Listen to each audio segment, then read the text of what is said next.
Flock. Hello, everyone, and welcome to our presentation on Title IX, Equality in Education. We'll be covering what Title IX is, how it's implemented, different perspectives from research, and how it connects to the NASW Code of Ethics. Our goal is to give you a balanced view of both the law's successes and its limitations. Title IX was passed in 1972 to prevent discrimination based on sex in schools and programs receiving federal funding. The law applies to everything from admissions and athletics to housing, financial aid, and employment. Enforcement is handled by the Department of Education's Office for Civil Rights. Basically, if a school or program takes federal money, then it has to ensure all people, regardless of sex, have equal opportunities. Every school receiving federal funds must have a Title IX coordinator who oversees compliance, investigates complaints, and ensures policies are followed. The law covers sexual harassment, pregnancy discrimination, and unequal access, even issues like biased dress codes or lack of STEM opportunities for girls. Research shows that Title IX scope is far beyond athletics. It covers admissions, financial aid, employment, and even pregnancy discrimination. The Gilder Lehrman Institute also highlights Title IX's gains. Women's sports participation has increased over 1,000% since 1972, and this participation correlates with better health, education, and job outcomes for women. These sources showed that Title IX has had a lasting positive impact on gender equality and opportunity. On the other hand, scholars like Elizabeth Mayer and Mary Quantz argue that Title IX hasn't gone far enough. Their review of nearly 50 years of research found that while it's been effective in promoting gender equity in sports, it falls short in protecting LGBTQ plus students, students of color, and other marginalized groups.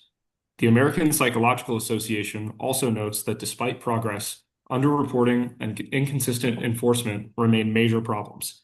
These critiques show that the law's binary approach to gender doesn't always meet the needs of today's diverse student populations.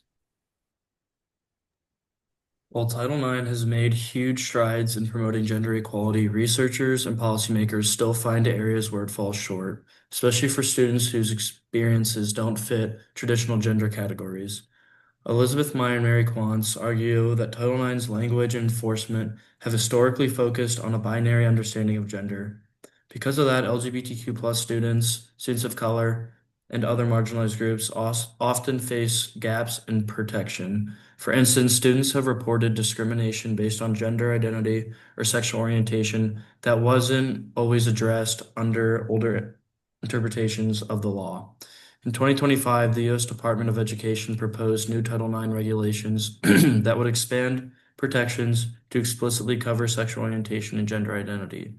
These updates are based on the Supreme Court's ruling in Bostock v. Clayton County, which established that discrimination because of sex also includes discrimination against someone for being gay or transgender. However, these changes have sparked ongoing tension around how to apply Title IX in specific areas, especially athletic participation rules. Some groups argue that allowing transgender students to compete according to their gender identity promotes fairness and inclusion, while others claim it could conflict with existing standards in sex-separated sports. Research by Ali, Richards, and Hayes show that prevention education alone isn't enough. What really matters is the quality of training. When students are taught clearly what sexual misconduct is and how to report it, reporting rates increase. This finding is key for improving how Title IX works on the ground. It's not just about having policies, but ensuring people actually understand and trust them.